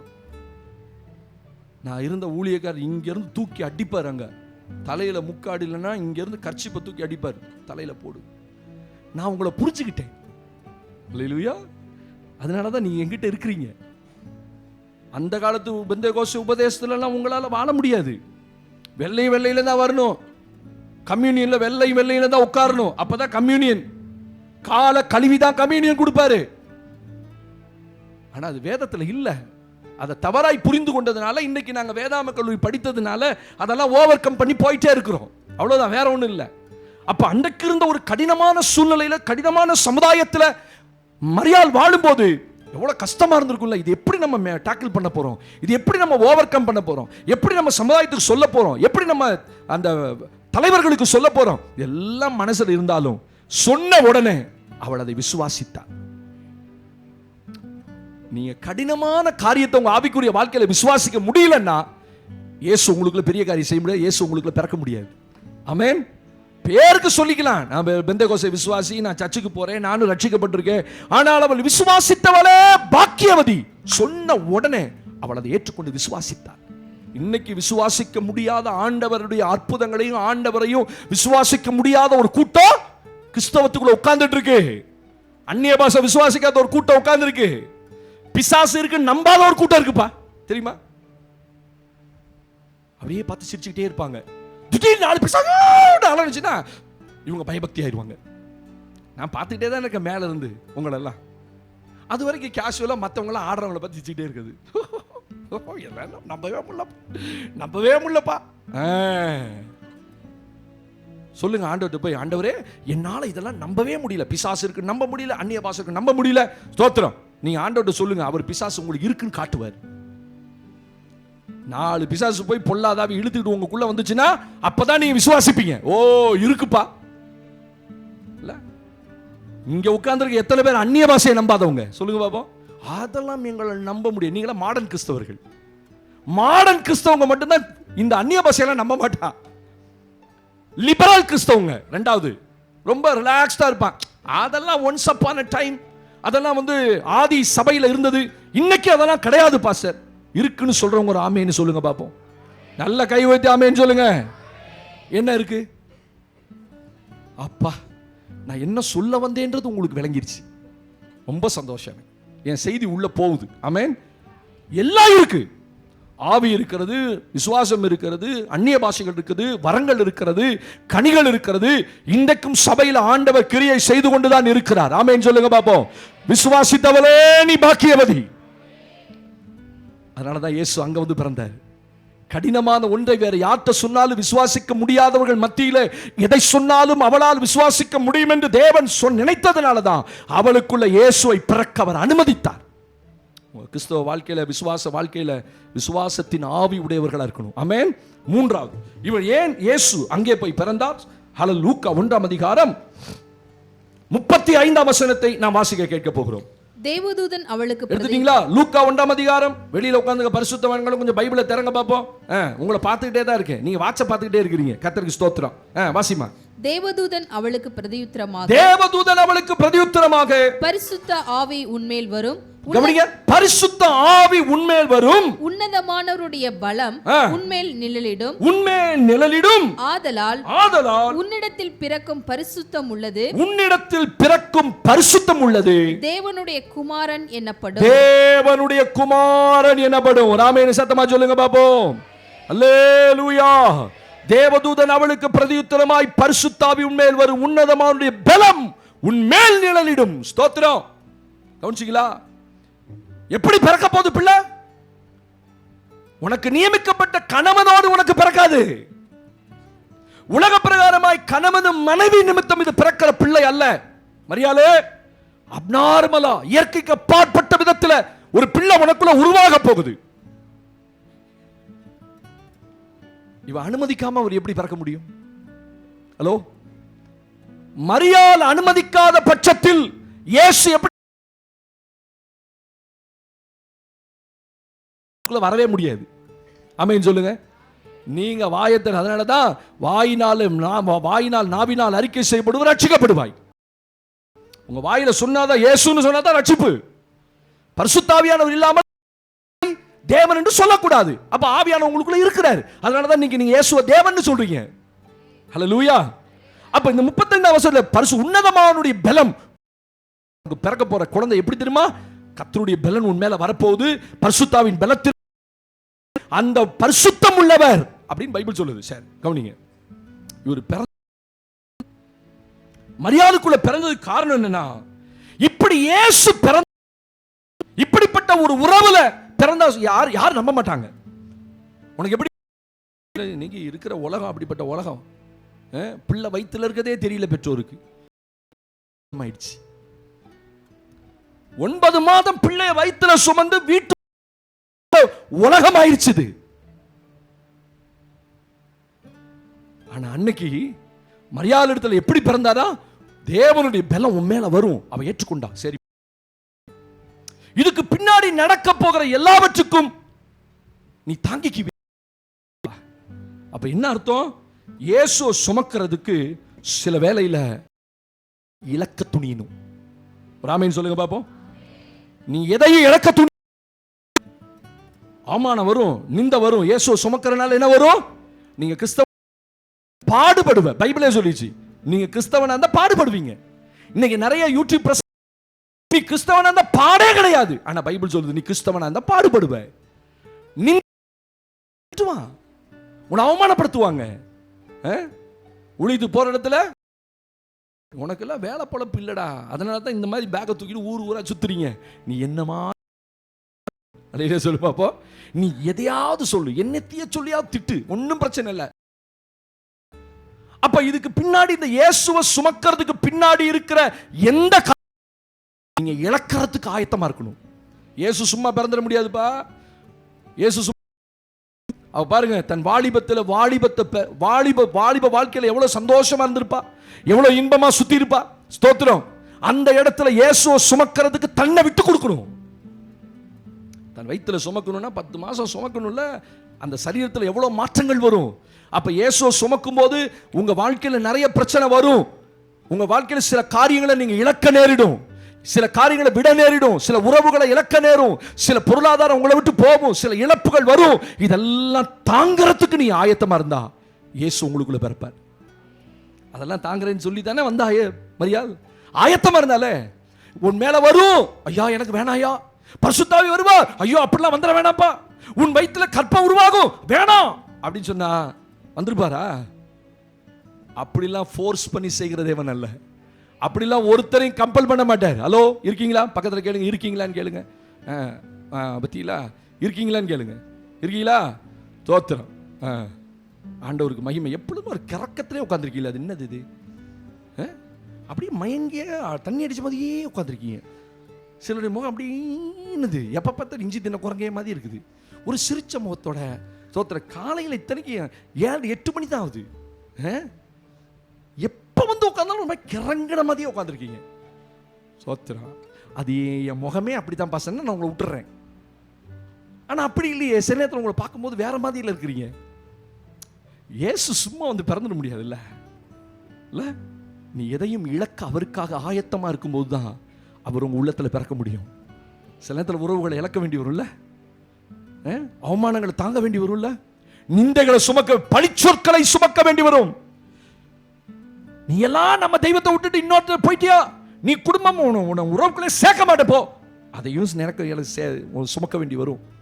இப்படிலாம் நீங்க ஆயத்தமா இருந்தாதான் கடைசி வரைக்கும் இயேசுவுக்காக நான் நிப்பேன் நீங்க சொன்னாதான் இயேசு உங்க உள்ளத்துல பிறப்பார். நீங்க வேணான்னு சொல்லிட்டா he never force anybody. அப்படியே மரியாள் ஒருவேளை வேணாப்பா அப்படின்னு சொல்லியிருந்தா நிச்சயமா அந்த திட்டம் வேற ஒருத்தர் போயிருக்கும். ஆனா நான் நம்புறேன் அப்படி சொல்ல மாட்டான் தெரிஞ்சதுனால தான் இயேசு அவளுடைய உள்ளத்துல வந்து வயிற்றுல வந்தார். பிதாவுக்கு தெரியும், தேவனுக்கு தெரியும், இவகிட்ட போனா இந்த காரியம் நடக்கும், இவ வேணான்னு சொல்ல மாட்டா, மறுதளிக்க மாட்டா, வாக்குவாதத்துக்கு வேணா அப்படி ஒருவேளை மறுதளிச்சிருந்தா அப்படின்னு சொல்லலாம். ஆனா அவர் அப்படிப்பட்ட ஆள் அல்ல. தேவன் சூஸ் பண்ணும் போதே என்ன செய்வாங்க, இவ விட்டு கொடுப்பான்னு தெரியும். ஒரு ஆமீன் சொல்லுங்க பாப்போம். ஊழியத்துக்கு தேவன் என்ன அழைச்ச போது விட்டு கொடுத்துட்டேன், உடனே விட்டு கொடுத்து வந்துட்டேன். சில ஆட்கள் அடி வாங்கி, ஓத வாங்கி, கை போய், காலு போய், கண்ணு போய், சூடுபட்டு, அவமானப்பட்டு, பாதி ஜீவன் போன நிலைமையில இழுத்துக்கிட்டே ஒரு ஊழியத்துக்கு அப்படி வந்துடக்கூடாது இல்ல, உடனே விட்டு கொடுத்துடணும். அப்ப தேவன் தேடி வரும்போது மரியாள்கிட்ட நல்லா தெரியும், இவள் சொன்ன உடனே தன்னுடைய திட்டத்தை அவள் ஏற்றுக்கொள்வாள்னு தெரியும். ஆமென். எதையும் எனக்காக அவள் இழப்பால், இழக்க துணிவாள், தன் அவமானத்தை ஏற்றுக்கொள்வாள், என்ன சுமக்க அவள் ஆயத்தமாவாள் தெரிஞ்சனாலதான் மரியாள்கிட்ட தேவன் வந்தார். உங்ககிட்ட என்னட்டையும் ஆண்டவர் ஏன் இன்ன வரைக்கும் இருக்கிறார்? நீ எதையும் இழக்க ஆண்டவருக்காக ஆயத்தமா இருங்க. ஆமென் சொல்லுங்க பாப்போம். 4வது ஒரு சம்பவத்தை வாசிக்கிறோம் மரியாளுடைய வாழ்க்கையிலே. ஹல்லேலூயா. லூக்கா 1ஆம் அதிகாரத்திலே 35ஆம் வசனத்துடைய 2வது பகுதியை நாம் வாசிக்கிறோம். பிற்பகுதியை நாம் வாசிக்க போறோம். ஆதலால் உன்னிடத்தில் பிறக்கும் பரிசுத்தம் உள்ளது தேவனுடைய குமாரன் என்னப்படும். தேவனுடைய குமாரன். அதுல முதல் பகுதி சொல்லு, பரிசுத்த ஆவி உன்மேல் வரும், உன்னதமானுடைய பலம் உன்மேல். நல்லா கவனிங்க. மரியாளுடைய வாழ்க்கையில ஒரு ஸ்பிரிட் ஃபில்ட் வாழ்க்கை இருந்துச்சு, ஆவியில நிறைந்த வாழ்க்கை. ஸ்தோத்திரம். ஆமென் சொல்லுங்க பாப்போம். பரிசுத்தாவியினால நிரப்பப்பட்ட ஒரு வாழ்க்கை. கிறிஸ்தவ வாழ்க்கைக்கு அடுத்த படி ஒன்று இருக்குல்ல. இன்னைக்கு நிறைய கிறிஸ்தவர்கள் எங்க நிக்கிறாங்கன்னா, முதல் படிக்கட்டுல நிக்கிறாங்க. ரட்சிப்போட முடிஞ்சு போச்சு வாழ்க்கை. அதுக்கு பிறகு அந்நிய பாஷை நம்ப மாட்டான், ஊழியத்தை நம்ப மாட்டாங்க, பைபிள்ல இருக்க எதையுமே நம்ப மாட்டாங்க. முதல் படிக்கட்டிலே நின்றுட்டு வாழ்க்கையை கிறிஸ்தவங்களாவே ஓடி முடிச்சிருவாங்க. ஆனா அதுக்கு அடுத்த ஸ்டெப் ஆவிக்குரிய வாழ்க்கையில இருக்கு. இயேசுவை சுமக்கணும்னா சாதாரண சரீரத்தில் அவர் இருக்க முடியாது. அதுக்குள்ள பரிசுத்த ஆவியானவர் வாசம் பண்ணணும். ஆமென் சொல்லுங்க பாப்போம். பரிசுத்த ஆவி உன்மேல் வரும். ஸ்தோத்திரம். நீங்க நிறைய பேர் பரிசுத்த ஆவியினுடைய அபிஷேகத்தை பெற்றுக்கொள்ளாமல் நம்ம வாழ்ந்துட்டு, உங்களை கொண்டு கர்த்தர் எதையுமே செய்ய முடியாது. இன்னைக்கு இருக்கிற எல்லா கிறிஸ்தவங்களும் ஏன் ஆண்டவருக்காக ஓட மாட்டேங்கிறாங்க, ஒர்க் பண்ண மாட்டேங்கிறாங்க சொல்லுங்க பாப்போம். நீ ஆண்டவருக்காக எதையாவது செஞ்சீங்களான்னு கேளுங்களேன். நீங்க நிறைய கிறிஸ்தவர்கள் எதையுமே ஆண்டவருக்காக செய்யாம காரணம் அவர்களுக்குள்ள யார் இல்ல. பரிசுத்த ஆவியானவர் உள்ள இருந்தார்னா அவங்கள சும்மா சபையில கர்த்தர் வைக்கவே மாட்டார். ஆமென் சத்தமா சொல்லுங்க. இந்த வருஷம் முழுசும் நான் ஒரு ஊழியம் கூட செய்யல, ஒரு ட்ராக்ஸ் கூட கொடுக்கல. அப்படி யாராவது சொல்லுவீங்களா? கண்டிப்பா ஏதோ ஒரு விதத்தில் செஞ்சிருப்பீங்க. அப்பதான் நீங்க விசுவாசி. நீங்க அப்படி கொடுத்திருந்தாதான் பரிசுத்த ஆவி உங்களுக்குள்ள சும்மா விடவே மாட்டாரு. உங்களை சும்மா உட்கார ஏதோ ஒன்று செய்ய சொல்ல, யாரையாவது பார்த்தா உங்களுக்கு ஞாபகப்படுத்துவார். இதே ரட்சிக்கப்படுறதுக்கு முன்னாடி, ஆவியின் அபிஷேகம் பெறதுக்கு முன்னாடி நீங்க சாதாரண ஒரு கிறிஸ்தவங்களா இருந்துப்பீங்க. நமக்கு ஏண்டா வம்பு இல்ல, அங்க போய் கொடுத்து அடிவாங்க, இங்க போய் கொடுத்து அடிவாங்க அப்படின்னு சொன்ன ஆட்கள் யாரு? பேதுருவும் அவனோடு இருந்தவர்களும். பரிசுத்தாவின் அபிஷேகம் பெறறதுக்கு முன்னாடி அவர்கள் சாதாரண ஒரு சீஷர்கள். ஆனா ஆவியானவர் அந்த மேல் வீட்டறையில இறங்கினார் பாருங்க, எழுந்து நின்னா கம்பீரமா. 3000 பேர் நிக்கிறாங்க, ஒரே பிரசங்கம். எப்படி இருந்திருக்கும்? யூதர்களுக்கு பயந்ததினால் கதவை சாத்திக் கொண்டு அவனும் சீஷர்களும் உள்ள உட்கார்ந்து பயந்து உட்கார்ந்திருக்கான். என்னைக்கு ஆவியானவர் அவன் மேல இறங்கினாரோ எழுந்து போய் நிற்கிறான். சகோதரரே, யூதர்களே, நீங்கள் இந்த இயேசுவை அடித்தீர்கள், குத்தினீர்கள், கொன்னீங்க, அதுக்கு நாங்க சாட்சி. ஏன்னா அன்னைக்கு சாட்சி சொல்றது மிகப்பெரிய பாதகமா முடியும். இஸ்ரவேல்ல உங்க வீட்டுக்கிட்ட உங்க கண்ணு முன்னாடி ஒருத்தனை குத்துறான்னு வச்சுக்கோங்க, சதக் சதக் சதக்குன்னு குத்துறான் உங்க வீட்டு வாசல்ல. நீங்க 2 நிமிஷம் பதறுவீங்க, ஐயோ ஐயோ அப்படின்னு மயக்கப்பட்டு விழுந்துருவீங்க. அப்படித்தானே? சிலருக்கு ரத்தத்தை கண்டோனே அவ்வளவுதான், அது 10 நிமிஷம் எந்திரிக்காது. அதனால தான் சிலருக்கு ரத்தத்தை காட்டுறது இல்லை. கையில ரத்தம், கத்தியில இருந்த ரத்தத்துக்கு கூட மயக்கம்.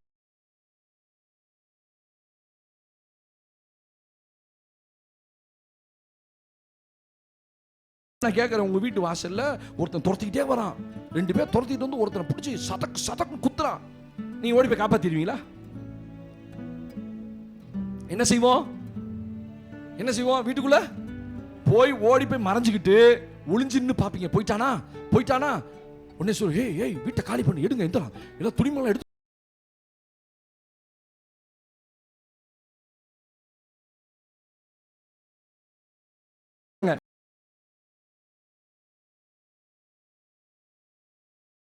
நான் பார்க்கவே இல்லைங்க. பார்த்தேன்னு சொல்றதுக்கு ஒரு தைரியம் வேணும். ஏன்னா அந்த பார்த்தேன்னு சொல்ற ஒரே வார்த்தைக்கு பின்னாடி பல கோர்ட்டு படியேற வேண்டிய சூழ்நிலை வரும் உங்களுக்கு இல்ல. அப்படியே கோர்ட்டு படியேறி இவன் தாங்க அப்படி நீங்க சொல்லும் போது இறி வரேன் அப்படின்பா. ஏன் நமக்கு எதுக்கு பிரச்சனை? என்னையவா காட்டி கொடுக்குற நீ, என்னையவா நீ சொல்ற நீ அப்படின்னு. ஐயோ இவர் யாருன்னே தெரியாதுங்க எனக்கு அப்படின்றோம் பாதி பேர். ஏன்னா நமக்கு எதுக்கு வம்பு? அப்ப இயேசு உள்ள இருப்பதற்கு அவள் ஒரு சாட்சியா மாறுறாளே, அப்ப ஆவியின் அபிஷேகம் அவளுக்குள்ள எவ்வளவு பெருசா இருக்கு பாருங்க. இதே இயேசுவை அவர்தான் அப்படின்னு சொல்லி மறுதலித்த, அவர் இல்ல எனக்கு தெரியாதுன்னு சொன்ன அதே பேதுரு, தெரியுமாப்பா நீ அவரோட தான்ப்பா இருந்த அப்படின்னு ஒரு கூட்டம் சொல்லும் போது, ஐயோ சத்தியமா தெரியாதுங்க அப்படின்னு சொல்லி மறுதலிச்ச அதே பேதுரு, நீங்கள் தான் இவரை கொலை செய்தீர்கள் என்பதற்கு நான் சாட்சியா இருக்கிறேன். அந்த சாட்சியா நிற்பதற்கு தான் யாரு? ஆவியானவர் உள்ள வரணும். ஆவியானவர் உள்ள வரணும். போன வாரத்தில் ஒரு வீடியோ ஒன்று பார்த்துட்டு இருந்தேன். எனக்கு ஒரு கிளிப்பிங் அனுப்பிச்சிருந்தாங்க. உத்தரப்பிரதேசலேருந்து ஒரு போதகர் அனுப்பிச்சிருந்தார். இங்கே வந்துட்டு போன மிஷனரி. அந்த கிராமத்தில் ரட்சிக்கப்பட்டு, அந்த கோத்திரத்தில் ரட்சிக்கப்பட்டு வந்த ஒரு ஊழியக்காரர் ஒரு 50 பேர் போய் மிரட்டுறானுங்க. வாசல்ல நிற்கிறான் ஆர்எஸ்எஸ் காரன் உத்தரப்பிரதேசில். ஸ்தோத்திரம். ஒரிசாவிலேயோ உத்தரப்பிரதேசிலையோ அவரை பைபிளை கீழே போட சொல்லி பைபிள் மேல துப்புங்கிறான். அவர் துப்புறாரு. அந்த ஊழியக்காரர் ஏறி நில்றான் அப்படிங்கிறான். செருப்போட ஏறி நில்றான். செருப்போட ஏறி நிக்கிறான். அந்த ராமரை பற்றி ஒரு வார்த்தை சொல்லுவாங்க, மறந்துருச்சு. ஸ்ரீராம ஜெயமா என்னமோ சொல்லுவானே, நல்ல வடநாட்டில் நிறைய சொல்லிட்டு இருப்பாங்க. அதை சொல்கிறான் அப்படிங்கிறான், அதையும் சொல்கிறான். இயேசுவை தெரியாதுன்னு சொல்லு, இயேசுவை தெரியாதுன்றார். ஏன் தெரியுமா? அவர் இயேசுவை தெரியும், ஆனால் உள்ள ஆவியானவர் இல்லை. ஆவியானவர் இருந்தா, ஏன்னா இதுக்கு நிறைய சாட்சிகள் இருக்கு. சீனாவில் ஒரு வாலிப பிள்ளை சபை நடந்துட்டு இருக்கும் போது திடீரென்று ராணுவம் உள்ள வந்தது. ராணுவம் உள்ள வந்து எல்லாரையும் இயேசுவை மறுதலிச்சுட்டு வெளியே போன்றான். ஊழியக்காரர் முதற்கொண்டு அத்தனை பேரும் இயேசுவை மறுதலித்துட்டு வெளியே போறாங்க. அப்போ ஒரு பிள்ளை மட்டும், வாலிப பிள்ளை மட்டும் நிக்கிறா. ராணுவம் சொல்லுது, நீ ஏன் இயேசுவை மறுதலிக்கல? எனக்கு இயேசு ரொம்ப பிடிக்கும் சொல்றான். இந்த பைபிள் எடுத்து காரி துப்புன்றான். காரி துப்பல. உடனே ராணுவ வீரர்கள் அவன் மூஞ்சில காரி துப்புறா. துப்புனோடனே அதை அப்படி தொடச்சு விடுறா. பைபிள் எடுத்து காரி துப்புறான். அந்த பைபிள்ல இருக்கிறத அப்படி தொடச்சு விடுறா. பைபிள் அப்படி அணைச்சு பிடிக்கிறான். பின்னாடி இருந்து ராணுவம் சுடுது, படபட படபடன்னு அப்படியே மறித்து போனான். இன்னைக்கு இதுக்கெல்லாம் ஒரு தைரியம் வேணும். அதுக்கு யாரு? பரிசுத்த ஆவியானவர்.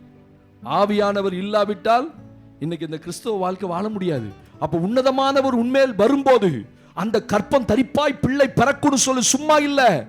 அவ எந்த சூழ்நிலையிலும் இயேசுவுக்காக எதையும் சகிக்கவும், எதையும் இழக்கவும், எதையும் ஏற்றுக்கொள்ளவும் அவள் ஆயத்தமா இருந்தா. அதுதான் பரிசுத்த ஆவியானவர். அதனாலதான் கிறிஸ்தவ வாழ்க்கையில யார் வேணுங்கிறோம்? ஆவியானவர் வேணும். ஆவியானவர் நிறைவு வேணும்.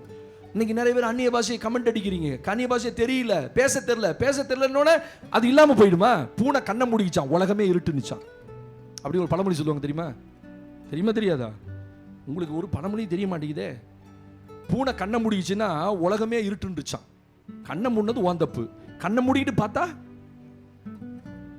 அன்னைக்கு நைட்டு பானை அடிக்கும் போது என் பையன் பின்னாடி கத்திட்டு இருந்தான், நான் அடிப்பேன். எல்லாரும் அடிச்சு போயிட்டான். சரி வாடா, அவன் கண்ணை கட்டோட பயந்துட்டான்.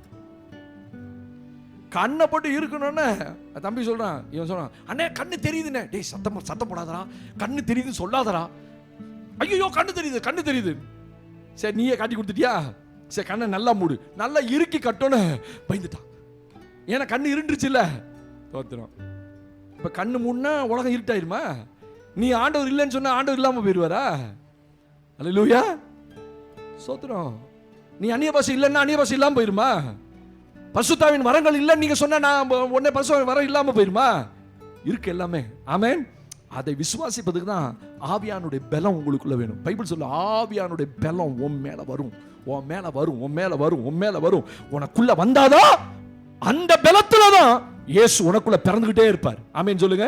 பிறப்பு என்பது ஒரு நாள் அல்ல. பிறப்பு என்பது இந்த உலகத்துல மனுஷன் பிறக்க ஒரு நாளா இருக்கலாம். ஆனா இயேசு அனுதினமும் பிறக்கணும். அதுக்கு பரிசுத்த ஆவியானவர் உங்களுக்கு தேவை. 4வது 5வது ஒரே ஒரு வார்த்தை வாசித்து குறித்த நேரத்தில் 5 நிமிஷம் முடிப்பேன். ஆண்டவருக்கு மகிமை. லூக்கான சுவிசேஷம் 1ஆம் அதிகாரம் 38ஆம் வசனத்தை நாம் வாசிக்க போகிறோம்.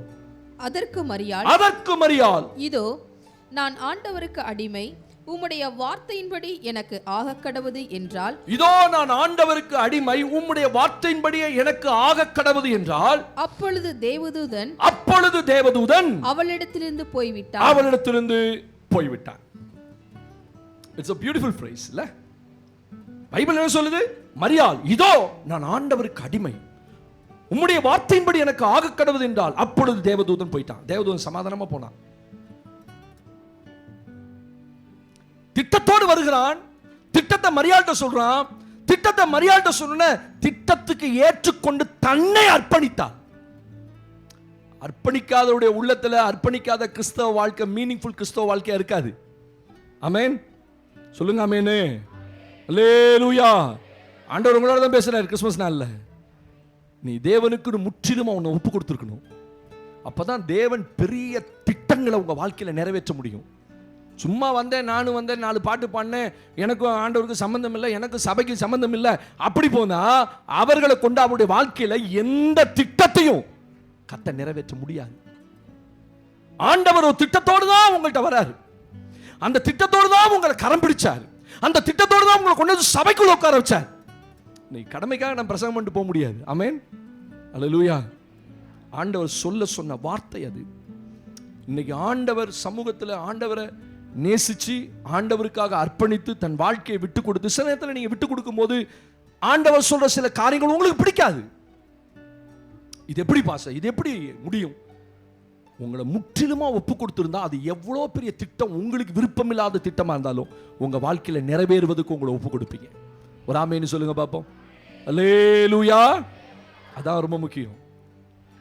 தேவதூதன் அவளிடத்திலிருந்து போய்விட்டான். சமாதானமா போனான்ப்பா. அவன் போராடல. இல்ல, இது தேவன் ஒருவேளை இவன் வேணான்னு சொல்லியிருந்தா, திட்டத்தை ஏற்றுக்கொள்ளாம இருந்திருந்தா, அந்த தேவதூதன் துக்கமா இருப்பான். கண்டிப்பா அந்த திட்டம் இன்னொரு இடத்துக்கு போயிருக்கும், அது வேற. ஆனா இவ ஏற்றுக்கொண்டோன்ன ரொம்ப அழகா சொல்லுது, தேவதூதன் அவளை விட்டு போய்விட்டான். என்ன கொண்டு போயிருப்பான் செய்தி? ஹலோ, இங்க கவனிங்க. பரலோகத்தில் இருக்க தேவனுக்கு என்ன செய்தி கொண்டு போயிருப்பா? She said okay. என்னப்பா காப்ரியேல், நீ போனிய, என்னாச்சு? சக்சஸ்ஃபுல். Mission successful. இல்ல, operation successful, but patient died அப்படின்னு நம்ம ஆயிடக்கூடாது. ஆபரேஷன் சக்சஸ்ஃபுல்லா இருந்துச்சு, ஆனா பேஷண்டோட நிலைமை செத்து போயிட்டான். அது சக்சஸ்ஃபுல்லான ஆபரேஷனா? இந்த தீவிரவாதி ஒசாமா பின் லேடனை பிடிக்கிறதுக்கு பாகிஸ்தானுக்குள்ள பூந்து அமெரிக்க ராணுவம் வந்தான். 2 ஹெலிகாப்டர் வந்தாங்க. அமெரிக்க சீல் படையினர், அவங்க தான் உச்சகட்ட அந்த ட்ரைனிங்ல இருக்கிறவங்க. அவங்கள அனுப்பி நல்லா கவனிங்க, அமெரிக்க ராணுவம் உள்ள வந்ததை அங்க உட்கார்ந்து இருக்கிற அதிபர் ஒபாமா அந்த அதிகாலையில பார்த்துட்டு இருக்கிறாரு.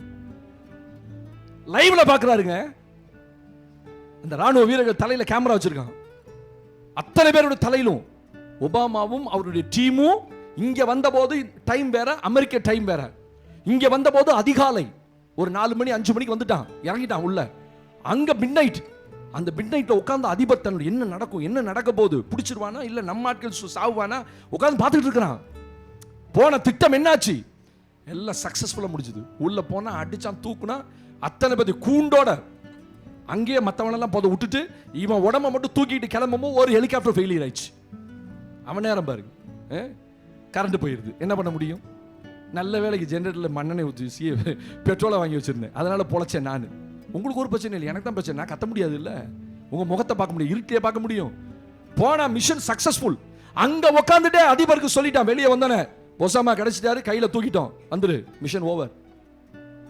ஒசாமா அதுக்கு பிறகு கை கொடுத்து கட்டி பிடிச்சி தன் கூட இந்த மினிஸ்டர்ஸ்க்குலாம் பயங்கர செலிப்ரேஷன். அங்க மிஷன் சக்சஸ்ஃபுல். அதே மாதிரி மிஷன் சக்சஸ்ஃபுல்லானதை அங்க உட்காந்துட்டு அதிபர் பார்த்தாரு.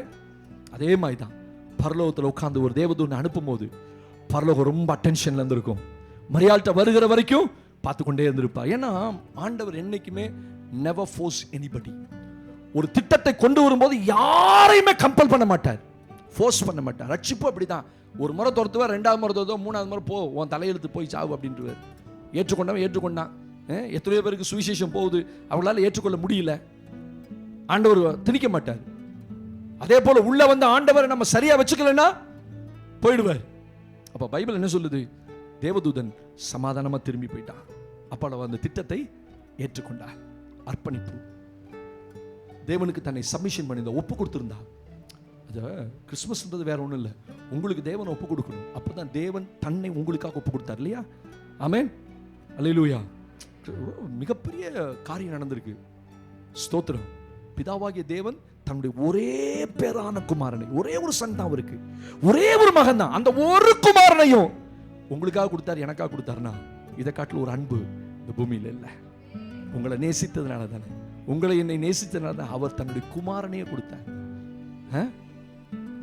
கர்த்தருக்கு மகிமை. கடைசி ஒரு வசனம் வாசித்து நம்ம கடந்து போகலாம். தேவனுக்கு மகிமை. லூக்கா 1ஆம் அதிகாரம் 46, 47, 48 வாசிங்க பாப்போம். அப்பொழுது மரியாள் என் ஆத்துமா கர்த்தரை மகிமைப்படுத்துகிறது, என் ஆவி என் இரட்சகராகிய தேவனில் களி கூறுகிறது. அவர் தம்முடைய அடிமையின் தாழ்மையை நோக்கி பார்த்தார், இதோ இது முதல் எல்லா சந்ததிகளும் என்னை பாக்கியவதி என்பார்கள். தேவனுக்கு மகிமை. 6வது மரியாளுக்குள்ள வந்து இயேசு பிறக்கிறதுக்கு காரணம் அவ சொல்றா, இதோ தம்முடைய தாழ்மை, அடிமையின் தாழ்மையை நோக்கி பார்த்தார். ஆமென் சொல்லுங்க பாப்போம். ஆமென். அவளே மரியாளே ஒரு ரீசன் சொல்றாங்க. என்ன ரீசன் சொல்றா? ஓ, நான் தாழ்மையின், அடிமையின் தாழ்மையை நோக்கி பார்த்தார். ஆண்டவர் பார்க்கும்போது அவளுக்குள்ள ஒரு பெரிய தாழ்மை இருந்தது. நல்லா கவனிங்க. இவ்வளோ பெரிய இயேசு அவளுக்குள் வந்து பிறக்கும் போது அவ எவ்வளோ சந்தோஷப்படணும், பெருமைப்படணும்.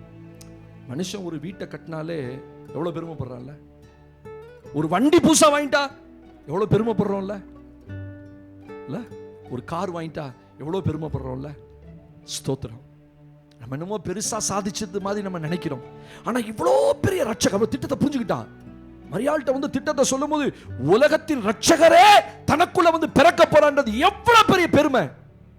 இப்போ உங்க பிள்ளை ஒரு நேஷனல் அவார்டு வாங்கிச்சு வச்சுக்கோங்க. இந்த இப்போ குகேஷ் வாங்கினாரு. 20 வருஷமா கஷ்டப்பட்டார் அவங்க அப்பா. எவ்வளோ லட்சங்கள் செலவு பண்ணார்.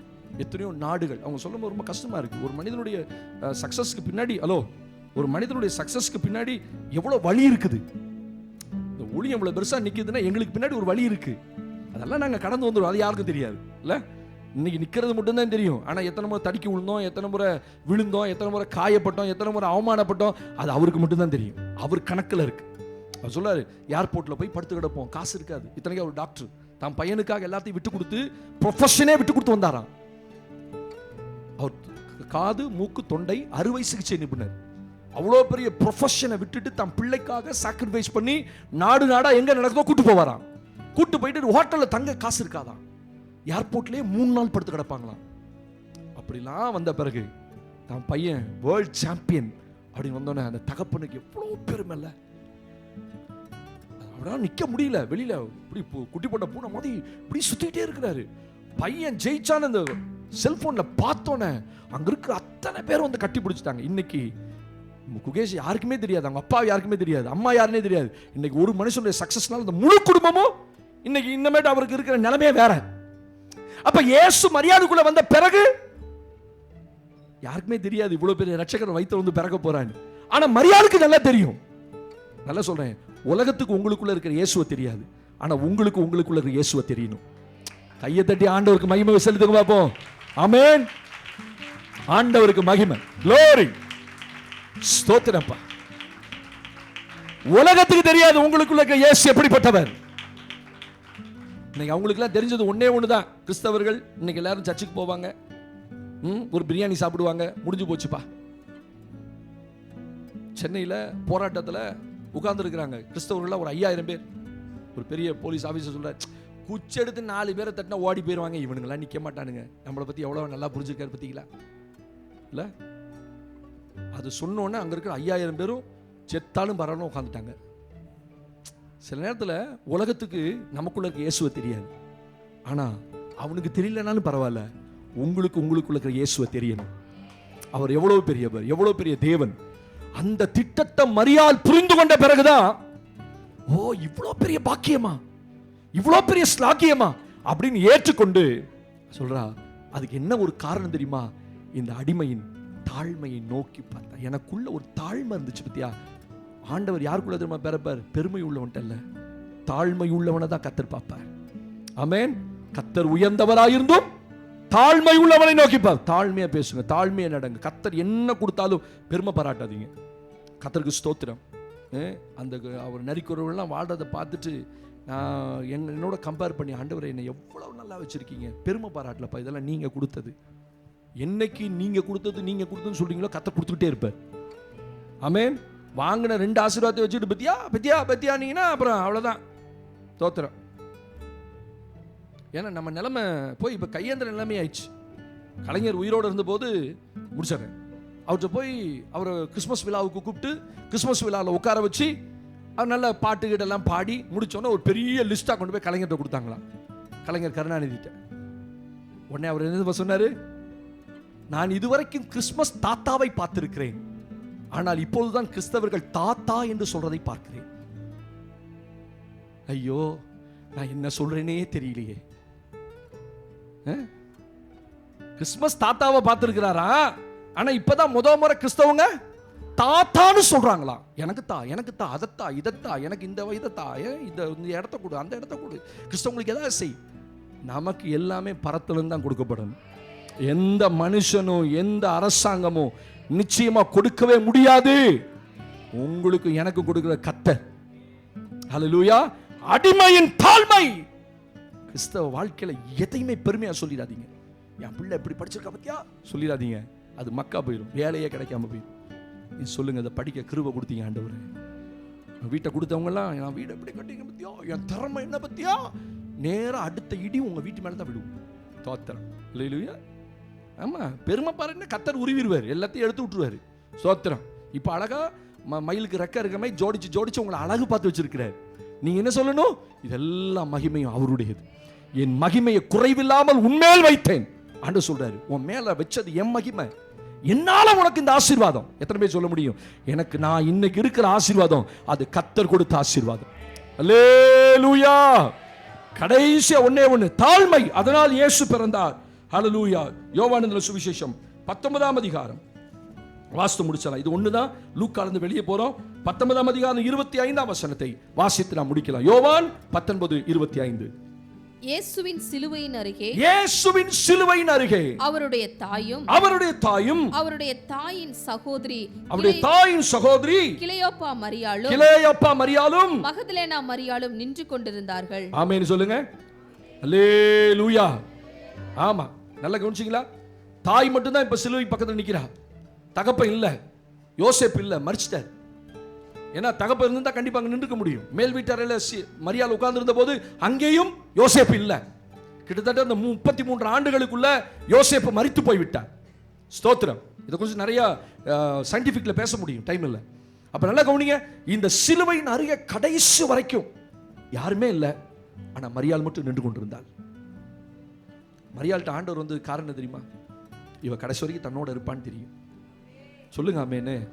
உங்களை நம்பி தானே கைப்பிடிச்சு கூப்பிட்டு வந்தாரு. பாதியில் போயிடக்கூடாது, பாதியில் மறுதளிச்சிடக்கூடாது, பாதியில் விட்டு போயிடக்கூடாது. அவரோடு வந்த சீஷர்கள் எல்லாரும் போயிட்டாங்க.